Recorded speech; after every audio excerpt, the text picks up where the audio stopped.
ثانی انٹرنیشنل حج عمرہ tours and travels. حج عمرہ جانے کے خواہش مند حضرات اسکرین پر دیے گئے نمبرز پر کال کریں۔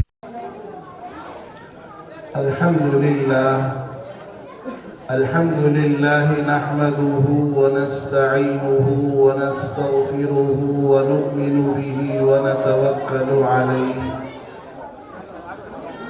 ونعوذ باللہ من شرور انفسنا ومن سیئات اعمالنا من يهده الله فلا مضل له ومن يضلله فلا هادي له ونشهد أن لا إله إلا الله وحده لا شريك له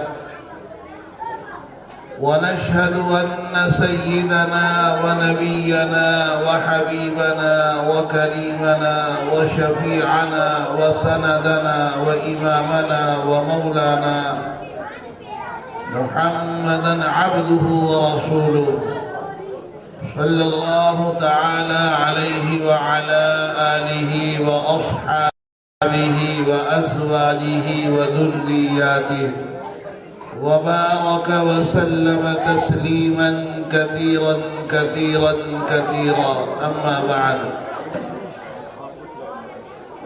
فقد قال الله تبارك وتعالى في كلامه المجيد والفرقان الحميد أعوذ بالله من الشيطان الرجيم بسم الله الرحمن الرحيم ولقد يسرنا القرآن للذكر فهل من مدكر صدق الله مولانا العظيم يا رب صل وسلم دائما أبدا على حبيبك خير الخلق كلهم منزل سے آگے بڑھ کر منزل تلاش کر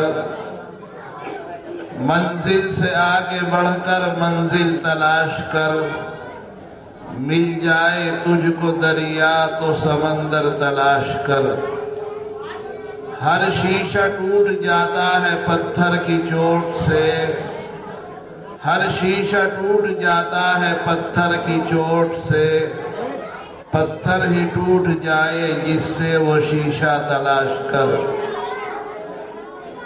ہر شخص جل رہا ہے عداوت کی آگ میں ہر شخص جل رہا ہے عداوت کی آگ میں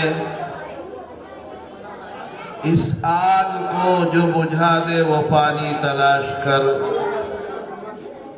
سجدوں سے تیرے کیا ہوا صدیاں گزر گئی سجدوں سے تیرے کیا ہوا صدیاں گزر گئی زندگی تیری جو بدل دے وہ سجدہ تلاش کر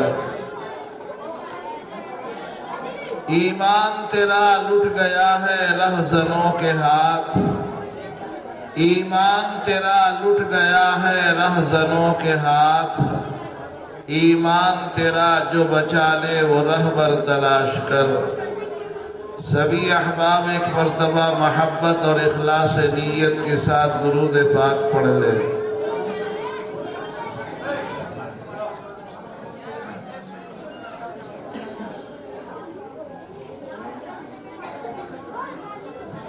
بھائی میں اپنے منتظمین سے درخواست کروں گا ان بچوں کو پہلے خاموش کر لیا جائے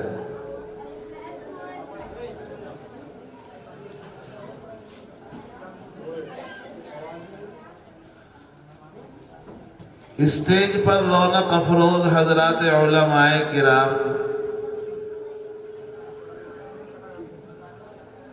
سامنے بیٹھے معزز حاضرین پردہ نشی میری ماں اور بہنیں اور بیٹیاں جہاں تک میری آواز در و دیوار اور گھروں میں جا رہی ہے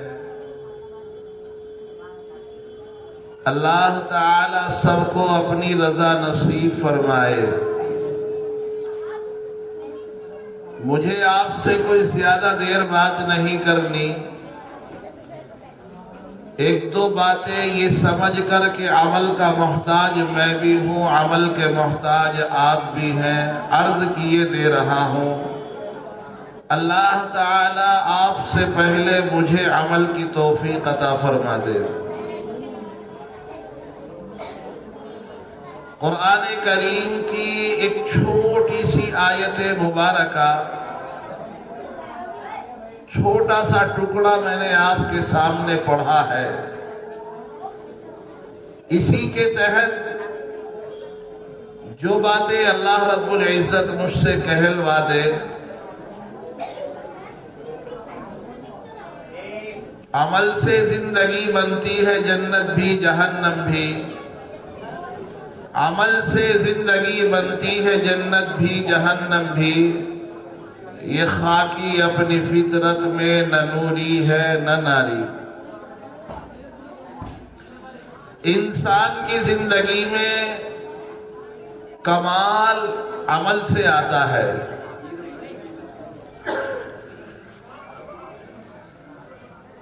عالم، حافظ، قاری، مفتی، ماسٹر، انجینئر، ڈاکٹر، فلاسفر، آدمی کچھ بھی بن جائے، یہ کمال کی علامت نہیں ہے۔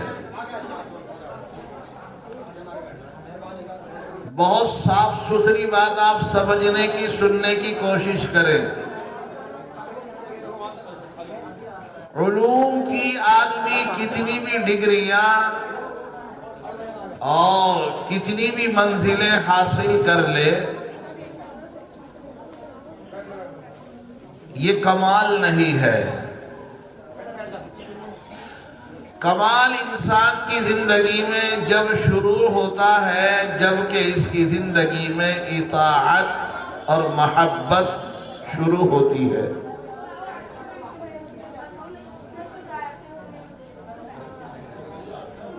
دلیل کے طور پر قرآن مقدس کی آیت مبارکہ اللہ تبارک و تعالی ارشاد فرما رہے، قُلْ إِن كُنتُمْ تُحِبُّونَ اللَّهَ فَاتَّبِعُونِي۔ اے نبی آپ کہہ دیجئے، بتا دیجئے کہ اگر تم اللہ سے محبت کرنا چاہتے ہو تو میری اتباع اور پیروی کرو۔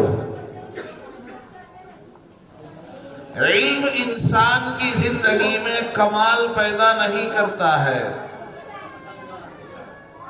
بلکہ انسان کی زندگی میں نکھار پیدا کرتا ہے۔ عمل انسان کی زندگی میں کمال پیدا کرتا ہے، اللہ کا تقرب، اللہ کی محبت اسے حاصل ہوتی ہے۔ آپ کا یہ جاگنا، آپ کا یہ بیٹھنا، بستروں کو قربان کرنا، اپنی رات کو قربان کرنا، ایک ہی مقصد ہے، کچھ مل جائے، حاصل ہو جائے۔ بولیے یہی تو ہے۔ گھر سب کے پاس ہے، بستر سب کے پاس ہے، بیوی بچے سب کے گھر میں ہیں، الحمدللہ، اللہ اور برکت دے۔ لیکن یہاں آ کر کے بیٹھ جانا اور سننے کی خاطر یہاں اپنے وقت کو قربان کرنا، ایک ہی مقصد ہے، زندگی میں تبدیلی آئے۔ اور یہ ہمیشہ یاد رکھنے کی بات ہے، بھائی کسی طرح یہ بچے اگر خاموش ہو جائیں تو کچھ کہہ لیا جائے، ورنہ تو بھائی انہی کی سن لو۔ اللہ کے واسطے میں، اللہ رسول کا واسطہ دے رہا ہوں، بھائی خاموش ہو جاؤ، اور اگر بیٹھنے میں خاموش میں پریشانی ہو رہی تو بھائی اٹھ کے چلے جاؤ۔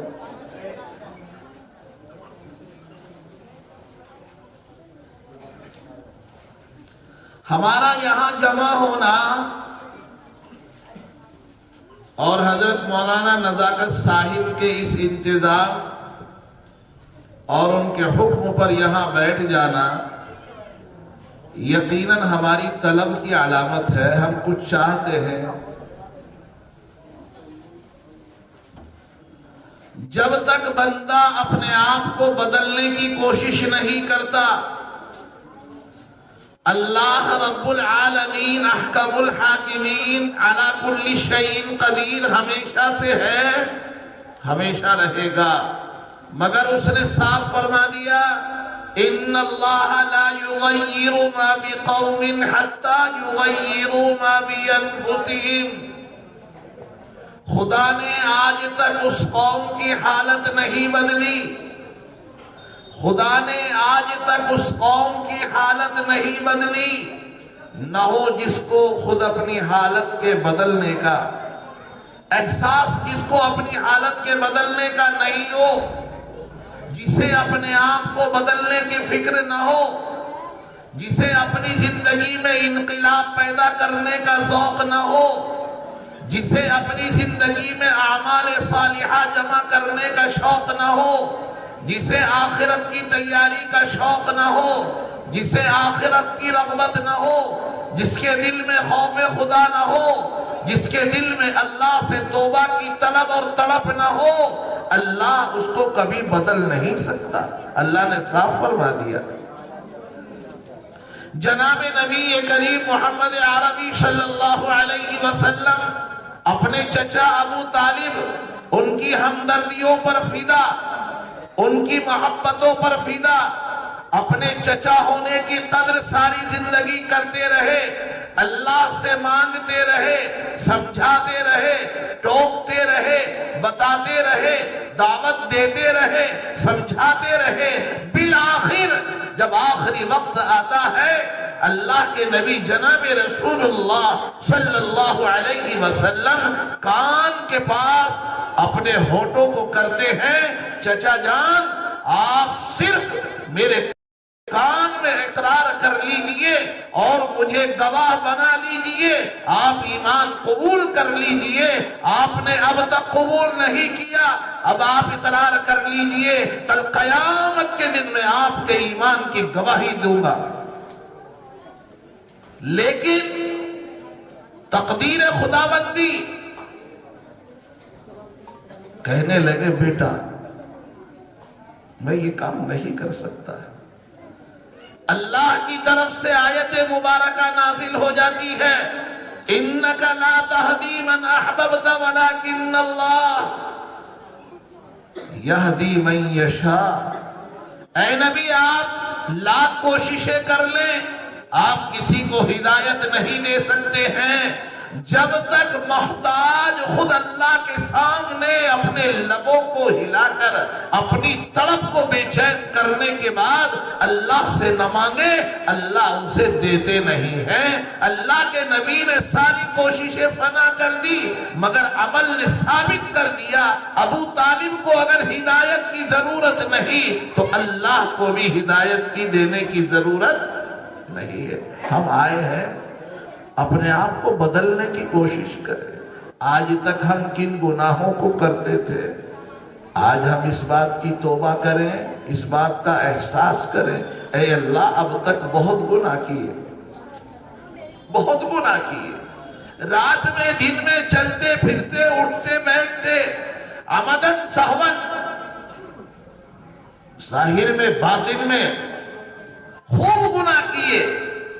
کوئی شخص ہم میں سے یہ نہیں کہہ سکتا میں گنہگار نہیں ہوں۔ میں علل اعلان کہتا ہوں آپ سب سے زیادہ بڑا گنہگار میں ہوں۔ کیا شرم کی بات ہے؟ اقرار کرنا چاہیے، اعتراف کرنا چاہیے۔ ہم نے بے شمار گناہ کیے ہیں۔ ہم میں سے کون ہے ایسا اللہ کا ولی جو یہ کہے کہ میں نے گناہ نہیں کیے؟ ارے کیے تو اقرار کرنے میں کیا حرج ہے، کہنے میں کیا حرج ہے، ظاہر کرنے میں کیا حرج ہے؟ ہم گنہگار ہیں۔ اللہ کے حبیب نے فرمایا التائب من الذنب کمن لا ذنب لہ، کہ بہترین گنہگار وہ ہے کہ جو گناہ کے بعد میں اللہ سے توبہ کر لیتا ہے، اللہ اس کے سارے گناہوں کو معاف فرما دیتا ہے۔ آقا ارشاد فرمایا کمن لا ذنب لہ، وہ ایسا ہو گیا جیسے اس نے گناہ کیا ہی نہیں، اللہ اس کے گناہوں کو دھو دیتا ہے۔ ان المؤمن اذا اذنب كانت نقطة سوداء في قلبه فإن تاب واستغفر ثقل قلبه وإن زاد زادت حتى تعلو قلبه فذلكم الران الذي ذكر الله كلا بل ران على قلوبهم ما كانوا يكسبون، وہ منحوس جو گناہ کرنے کے بعد اللہ سے ڈرتے نہیں ہیں، اللہ سے توبہ نہیں کرتے ہیں، گناہوں کا اقرار نہیں کرتے ہیں، یہ علامت اور گواہی اس بات کی ہے کہ ان کے دلوں پر مہر لگا دی گئی ہے، ان کے دلوں کو سیاہ بنا دیا گیا ہے، ان کے دلوں میں سے ایمان دور کر دیا گیا ہے، ایمان سے کوسوں دور چلے گئے ہیں، اللہ کی رحمت سے کوسوں دور بھاگ گئے ہیں۔ کیوں توبہ کی توفیق ہی نہیں ہوتی؟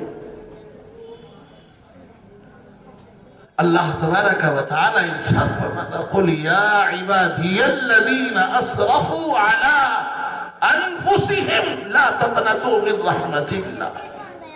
اے نبی، آپ کائنات کے بسنے والے لوگوں کو بتائیں، آپ ساری دنیا کو سمجھائیں، گناہ تم کرنے والے ہو، اللہ گناہوں کو معاف کرنے والا ہے۔ کتابوں میں واقعہ لکھا ہے، ایک شخص بڑا گنہگار تھا، کسی نے سمجھایا، سمجھ میں آ گئی، اللہ سے توبہ کر لے، اللہ کے بندے گناہوں سے باہر آ جا، گناہوں سے رک جا، اللہ کا فرما بردار بن جا کہ میں نے بہت گناہ کیے، کوئی بات نہیں، چھوڑ، اللہ سے توبہ کر، اللہ معاف فرما دے گا۔ سمجھ میں آ گئی، توبہ کے ارادے سے کسی اللہ کے ولی کی چوکھٹ کو تلاش کرنے کے لیے نکل گیا۔ چلو چلتے ہیں، زندگی بدلتے ہیں، راستہ بدلتے ہیں، ارادوں کو بدلتے ہیں، اللہ والے کی تلاش میں نکل گیا، جا کر کے توبہ کروں گا، بیعت ہو جاؤں گا۔ نظام خداوندی، راستے میں موت آ گئی۔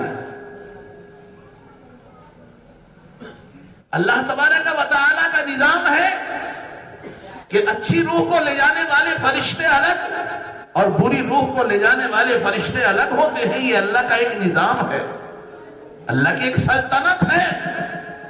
اچھی روح کو لے جانے والے فرشتے بھی آ گئے اور بری روح کو لے جانے والے فرشتے بھی آ گئے، دونوں آپس میں جھگڑنے لگے۔ اچھی روح کو لے جانے والے کہتے ہیں یہ توبہ کے ارادے سے گھر سے نکلا تھا، یہ اللہ کا نیک بندہ ہے، اور بری روح کو لے جانے والے کہنے لگے ساری زندگی اللہ کی نافرمانی کرتا رہا، ابھی توبہ تھوڑی کی تھی، ابھی تو گنہگار تھا، لہذا اس کو ہم جہنم لے کر کے جائیں گے۔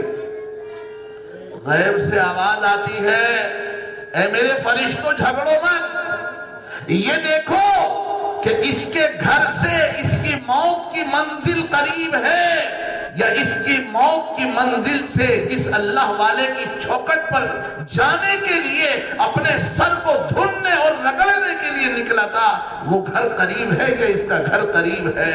جب ناپا گیا تو زیادہ قدم اس کے اللہ والے کے گھر کے قریب کو نکلے۔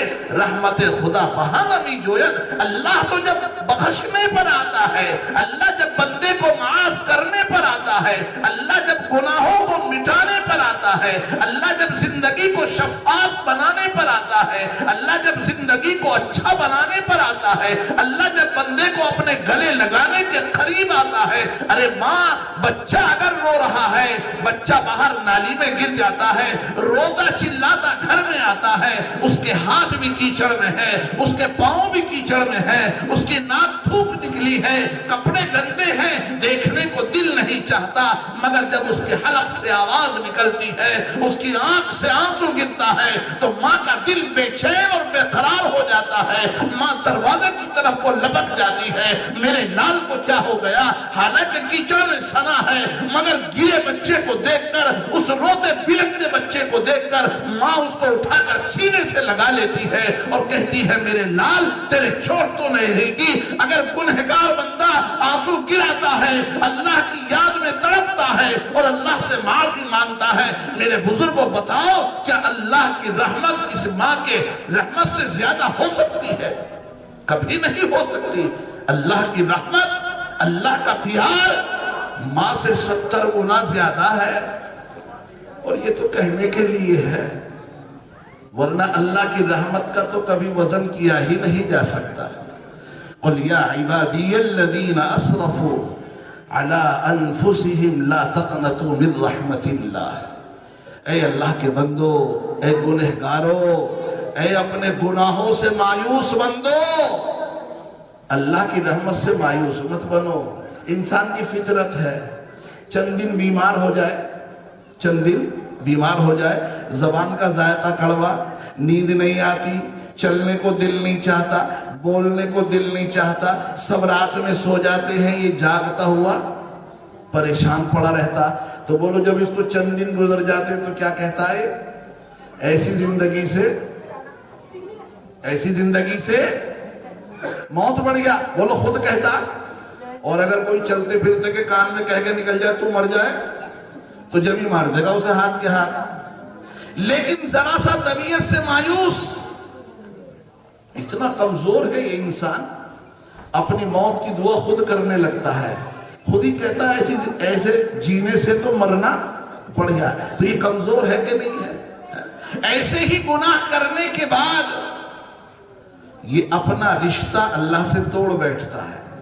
ذرا سا بیمار ہوا، صحت سے مایوس ہو جاتا، زندگی سے مایوس، اور گناہ کرنے پر آیا تو اللہ کی رحمت سے مایوس ہو گیا۔ بولو ہو گیا، یار میرے گناہ کیسے بخشے جائیں گے، میں تو بڑا گنہگار ہوں، یار میں نے تو یہ بھی کیا، میں نے تو یہ بھی کیا، میں نے تو یہ بھی کیا، سب کچھ کیا، مگر اللہ کے کرنے پر بھی تو غور کر۔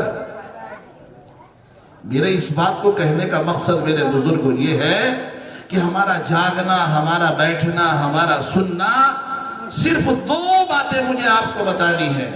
اللہ کی رحمت سے بندے کو کبھی مایوس نہیں ہونا چاہیے۔ ایک بات تو مجھے آپ کو یہ بتانی ہے، گناہ کرنے کے بعد انسان کی فطرت ہے اور شیطان اس کی گھات میں لگا ہے، اس کو دبوچنے پر لگا ہے، اس کو بہکانے پر لگا ہے۔ یہ بہکانے کے بعد در حقیقت اس کا رشتہ اللہ سے کمزور کر دینا چاہتا ہے۔ اس نے کہا تھا نا کہ تیرے بندے کو ہر وقت تجھ سے توڑنے کی کوشش کروں گا، دائیں سے بائیں سے، آگے سے پیچھے سے، اوپر سے نیچے سے، ہر طرح سے تیرے بندے کو تجھ سے توڑنے کی کوشش کروں گا۔ تو ذرا سا گناہ ہو گیا، اس نے مایوس، اور کر لے یار، اور کر، اب تو مرنا ہی ہے۔ کیا کہتا؟ اب تو مرنا ہی ہے۔ میرے بندو، میرے دوستو، میرے بزرگوں، اللہ کے بندو، ایک بات تو ہمیں یہ سمجھنی ہے کہ ہمیں کبھی کسی موڑ پر اللہ کی رحمت سے مایوس نہیں ہونا نا۔ ہر وقت اللہ سے توبہ کرتے رہنا، اللہ سے توبہ کرتے رہنا، اللہ سے توبہ کرتے رہنا۔ جناب نبی کریم محمد عربی صلی اللہ علیہ وسلم ارشاد فرماتے ہیں، او اللہ کے بندے، کبھی تجھ سے گناہ ہو جایا کرے تو اس کے تدارک میں کوئی نیکی کر لیا کر، اس کی مکافات میں کوئی نیکی کر لیا کر۔ جیسے کیچڑ لگی، گندگی لگی، صابن لگا دیا، صاف کر دیا، ایسی کبھی کوئی گناہ اگر ہو جائے تو اللہ سے توبہ اور استغفار کر لیا کر، کوئی نیک عمل کر لیا کر۔ کوئی گناہ اگر ہو گیا تو 2-4 مرتبہ سبحان اللہ کہہ لے، 2-4 مرتبہ الحمدللہ کہہ لے، 2-4 مرتبہ استغفراللہ کہہ لے، 2-4 مرتبہ اللہ اکبر کہہ لے۔ اگر گناہ ہوا تو ادھر نیکی ہو گئی، ادھر گناہ کی نحوست، ادھر نیکی کے اثرات، اللہ تعالیٰ تیری خطاؤں کو معاف فرما دے گا۔ ایک بات تو میرے بزرگوں یہ ہے، کریں گے انشاءاللہ، ہم عمل کریں گے۔ عمل ایک میں نے چھوٹی سی آیت مبارکہ پڑھی، وَلَقَدْ يَسَّرْنَا الْقُرْآنَ لِلذِّكْرِ فَهَلْ مِن مُدَّكِرٍ۔ اللہ نے قرآن کو بندوں کے لیے بہت آسان بنایا۔ قرآن کو بندوں کے لیے، بھائی یہ بچے پھر بولنے لگے، بھائی مولانا سلمان صاحب اس کو دیکھتے رہے، انہیں چپ کر لو بھیا، چپ کر لو۔ آپ کھڑے ہو کے نگرانی کرتے ہیں اسی طرح۔ وَلَقَدْ يَسَّرْنَا الْقُرْآنَ لِلذِّكْرِ فَهَلْ مِن مدکر۔ اللہ فرماتا ہے ہم نے بندوں کے لیے قرآن کو بہت آسان بنا دیا۔ کوئی ہے اس کو یاد کرنے والا؟ کوئی ہے اس کو سمجھنے والا؟ تو آج ہم نے قرآن کریم کو بہت مشکل سمجھ لیا ہے۔ دنیاوی علوم کا حاصل کرنا ہمارے لیے آسان، اور علم دین کا حاصل کرنا ہمارے لیے بڑا مشکل ہے۔ ہمیں قرآن کو حاصل کرنا چاہیے۔ ہمارے گھروں میں بچے حافظ قرآن ہونے چاہیے، ہماری اولاد حافظ قرآن ہونی چاہیے، ہمیں قرآن کی تعلیم آنی چاہیے۔ یہ جگہ جگہ مدرسے، یہ علماء جو عوام کی گالیاں کھاتے ہیں، عوام کی کنڈیاں بجا بجا کر کے پیسہ اکٹھا کر کے لاتے ہیں، ان کے دماغ میں کیا خارش ہے بھائی؟ آپ کے لیے قربانیاں ہیں۔ یہ جگہ جگہ گلی گلی میں علماء کرام نے جو مدارس قائم کیے، یہ اس لیے قائم کیے تاکہ امت کے اندر سدھار آ جائے۔ یہ مدارس بہت بڑی امانت ہے، یہ علماء امت کی بہت بڑی امانت ہے۔ یہ مدارس جب تک رہیں گے تو لا الہ الا اللہ کے کہنے والے اور لا الہ الا اللہ کے پہنچانے والے، لا الہ الا اللہ کی دعوت دینے والے، حرام حلال کو بتانے والے، جائز ناجائز کو بتانے والے، کانوں میں اذان پڑھنے والے، نماز جنازہ پڑھانے والے، بیمار پر دم کرنے والے، آپ کی نمازوں کو درست کرانے والے باقی رہیں گے۔ اور جس دن یہ مدارس بند ہو گئے، نماز جنازہ کا پڑھانے والا کوئی نصیب نہیں ہونے والا۔ یہ مدارس کی برکت ہے، ہمارے سروں پر ٹوپیاں ہیں، ہمارا ایمان آج سلامت ہے۔ آج یہود و نصارہ پوری دنیا میں پھیل چکے ہیں، آج یہود و نصارہ کی ایجادات پوری دنیا میں پھیل چکی ہے، آج یہود و نصارہ کی چمک دنیا کی آنکھوں میں اور کانوں میں آ چکی ہے۔ یہ بہت نازک وقت ہے، ہمیں مدارس کی حفاظت کرنی ہے، ہمیں مدارس کی آبیاری کرنی ہے، ہمیں علماء کے شانہ بشانہ ہونا ہے، ہمیں ان کے ساتھ لگنا ہے، ہمیں اپنی اولاد کو پڑھانا ہے۔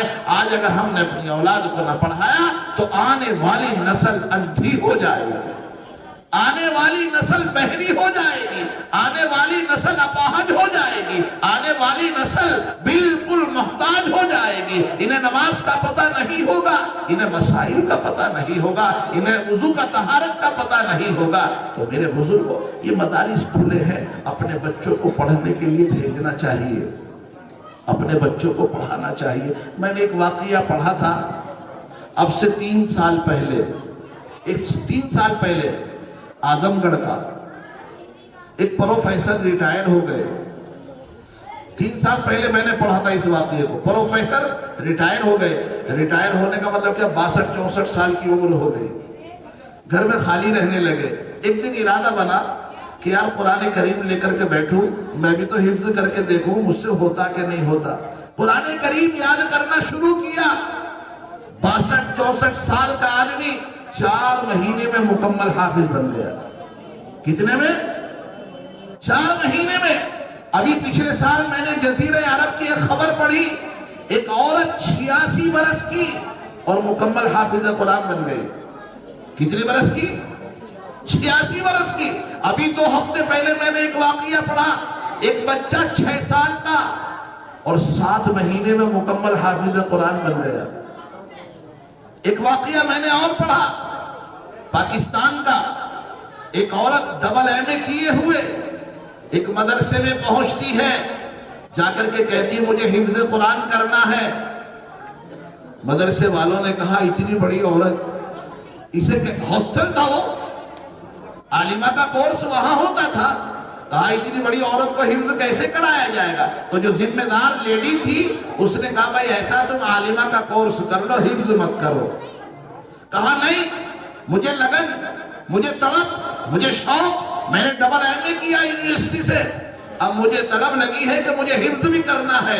کہا ٹھیک ہے بیٹھ کر کے دیکھ لو، ہم تمہیں مہینہ 1.5 مہینہ میں آزما لیتے ہیں، اگر چل سکو گی تو کر لینا۔ اس عورت نے 7 مہینے میں مکمل حفظ قرآن کر لیا۔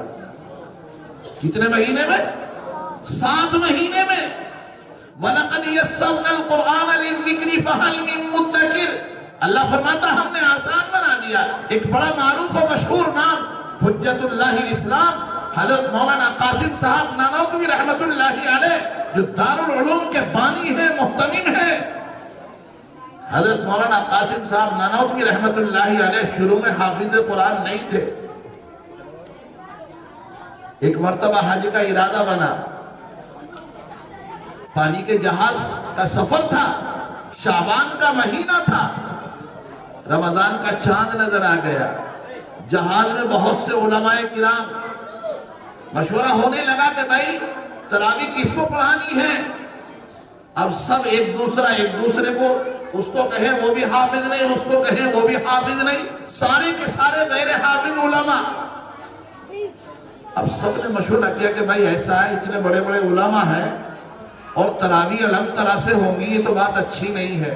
حضرت مولانا قاسم صاحب نانوتوی رحمت اللہ علیہ فرماتے ہیں کہ میں قرآن کریم لے کر کے بیٹھ گیا، چاند رات ہو گئی، میں نے ایک میٹنگ میں ایک پارے کو یاد کیا اور ایک رات میں ایک پارہ پڑھ دیا، 30 راتیں گزر گئی، مکمل حافظ قرآن ہو گئے، مکمل حافظ قرآن، ایک مہینے میں مکمل حفظ قرآن ہو گیا۔ اور اس سے آگے چلے ایک واقعہ بتاتا ہوں۔ حضرت محمد، امام محمد رحمت اللہ علیہ 10 یا 12 سال کی عمر ہے، حضرت امام اعظم ابو حنیفہ رحمت اللہ علیہ کے پاس آتے ہیں اور کہتے ہیں حضور مجھے آپ سے علم حاصل کرنا ہے، دنیا آپ سے فائدہ اٹھا رہی ہے، مجھے آپ سے علم حاصل کرنا ہے، میں آپ کا طالب علم، آپ کا شاگرد بننا چاہتا ہوں۔ حضرت امام اعظم ابو حنیفہ رحمت اللہ علیہ نے یوں فرمایا، بیٹا تمہاری عمر چھوٹی ہے اور دوسری بات تم حافظ قرآن بھی نہیں ہو، میرے شاگرد بننے کے لیے ضروری ہے کہ تم حفظ قرآن پہلے کرو۔ کہا حضرت کچھ گنجائش؟ کہا نہیں، جب تک حفظ قرآن نہیں کر پاؤ گے اتنے اپنا شاگرد نہیں بناؤں گا۔ اتنا سننے کے بعد چلے گئے، اگلے ہفتے کے بعد آتے ہیں، ایک ہفتہ گزارنے کے بعد آتے ہیں، حضور السلام علیکم۔ وعلیکم السلام۔ کہا کیسے؟ کہا حضور طالب علم آپ کا شاگرد بننا چاہتا ہوں، آپ سے علم اور فائدہ اٹھانا چاہتا ہوں۔ حضرت نے فرمایا ایک ہفتہ پہلے تو میں نے تمہیں واپس کیا تھا کہ میرا شاگرد بننے کے لیے تمہیں پہلے حافظ قرآن ہونا ضروری ہے۔ کہا حضرت میں مکمل الحمدللہ حافظ قرآن ہو کر کے آیا ہوں، ایک ہفتے میں مکمل قرآن کریم حفظ کر لیا۔ کس نے؟ حضرت امام محمد رحمت اللہ علیہ نے۔ وَلَقَدْ يَسَّرْنَا الْقُرْآنَ لِلذِّكْرِ فَهَلْ مِن مُدَّكِرٍ۔ ہم نے قرآن کو الماریوں میں بند کر کے رکھ دیا، ہم قرآن کو پڑھتے نہیں ہیں، ہم قرآن کو سمجھتے نہیں ہیں، ہمارے دل میں لگن تڑپ نہیں ہے، ہم اپنی اولاد کو سکھانا نہیں چاہتے ہیں، ہم اپنی اولاد کو پڑھانا نہیں چاہتے ہیں، ڈاکٹر ماسٹر کا شوق لگا ہے اور ساری ڈگریاں حاصل کراتے ہیں۔ کبھی ہم نے یہ سوچا کہ ہماری قبر پر ایصال ثواب کرنے والا بھی تو کوئی ہونا چاہیے، کبھی ہم نے یہ سوچا کہ ہم اگر مر جائیں تو ہماری نماز جنازہ پڑھانے والا بھی کوئی ہونا چاہیے، کبھی ہم نے یہ سوچا کہ ہمارے خاندان کے رنگ کو بدلنے والا کوئی ہونا چاہیے۔ وہ کون ہوگا؟ یہی تو نونہال ہوں گے، یہی تو بچیاں ہوں گی، یہی تو بچے ہوں گے۔ اور ایک عجیب و غریب واقعہ سناتا ہوں۔ شیخ ہشام بہت بڑے عالم تھے، حضرت مفتی تقی عثمانی، ان کے مختلف مضامین کا ایک مجموعہ ہے، اس کا نام تراشے ہے، اس کتاب کا نام۔ حضرت مفتی تقی عثمانی صاحب رحمت دعوت برکاتہم نے اپنی کتاب کے اندر ایک واقعہ لکھا۔ ہشام ابن کلاب یہ بہت بڑے عالم تھے، بڑے بڑے علماء کرام کے مجموع میں ان کا نام چلا کہ یہ بہت بڑے عالم ہیں، بہت بڑے فقیہ ہیں، لیکن کمی یہ ہے کہ یہ حافظ قرآن نہیں ہے۔ انہوں نے یہ آواز اپنے کانوں سے علماء کرام کی زبانی جب سنی، بڑے بڑے علماء مجھے کہہ رہے ہیں کہ عالم تو بہت بڑا ہے مگر کمی یہ ہے کہ حافظ قرآن نہیں ہے۔ وہاں سے اٹھے اور گئے، 3 دن کے بعد لوٹ کر کے آتے ہیں، اسی مجلس میں آ کر کے کہتے ہیں اے لوگو، اے میرے بڑے علماء کرام سنو، میں الحمدللہ آپ کی زبانوں کا سنا لفظ سن کر کے گیا تھا، آپ نے کہا تھا کہ یہ حافظ قرآن نہیں ہے، میں نے الحمدللہ 3 دن میں مکمل حفظ قرآن کر لیا ہے۔ جس کو امتحان لینا لو اور میرے قرآن کریم کو چیک کر کے دیکھو، الحمدللہ 3 دن میں مکمل حفظ قرآن کر لیا۔ تو یہ قرآن اتنا آسان ہے، قرآن اتنا آسان، کوئی کرے تو صحیح، کوئی ہے؟ اللہ فرماتا فَهَلْ مِن مُدَّكِرٍ، کوئی ہے کسی کی طلب جستجو، کسی کی طلب ہے، کوئی سیکھنا چاہتا ہے، کوئی حاصل کرنا چاہتا ہے. تو میرے بزرگوں یہ دو باتیں میں نے آپ سے عرض کی ہیں. نمبر ایک، ہمیشہ اللہ سے توبہ مانگتے رہو. اللہ سے اور توبہ کا طریقہ کیا؟ استغفر اللہ. کیا کرتے رہنا چاہیے؟ استغفر اللہ. استغفار خوب پڑھنا چاہیے، خوب پڑھنا چاہیے، خوب پڑھنا چاہیے، جتنا زیادہ سے زیادہ ہو. حضرت حسن رحمت اللہ علیہ یوں فرماتے ہیں، ان کے ایک بہت بڑے مرید تھے، بے تکلف ان کے پاس بیٹھے تھے. ایک شخص آیا، حضرت میرے اولاد نہیں، دعا فرما دے. کہا استغفر اللہ پڑھا کرو. ایک شخص آیا، حضرت میری فصل سوکھ رہی ہے، پانی نہیں ہے، دعا کر دے. کہا استغفر اللہ پڑھا کرو. یعنی کہ بہت سے لوگ آئے، سب نے اپنے اپنے حالات بیان کیے. حضرت حسن نے سب کو کیا بتایا؟ کیا بتایا بھائی ادھر آؤ، میری طرف دیکھو. کیا کہا؟ استغفر اللہ پڑھا کرو. جب پوچھنے والے سب چلے گئے تو اس مرید نے حضرت حسن سے یہ پوچھا کہ آپ نے ہر کسی کی بیماری کا حل کیا بتایا؟ استغفر اللہ پڑھا کرو. تو حضرت حسن نے یوں فرمایا، میں اپنی طرف سے تھوڑی کہہ رہا ہوں، یہ تو قرآن کریم خود فرماتا، فَقُلْتُ اسْتَغْفِرُوا رَبَّكُمْ إِنَّهُ كَانَ غَفَّارًا يُرْسِلِ السَّمَاءَ عَلَيْكُمْ مِدْرَارًا وَيُمْدِدْكُمْ بِأَمْوَالٍ وَبَنِينَ. عزت، شہرت، طلب، دولت، کامیابی، بیماری سے شفا، جو بھی چاہیے سب کہیں سے ملے گی؟ استغفار سے حاصل ہوگی.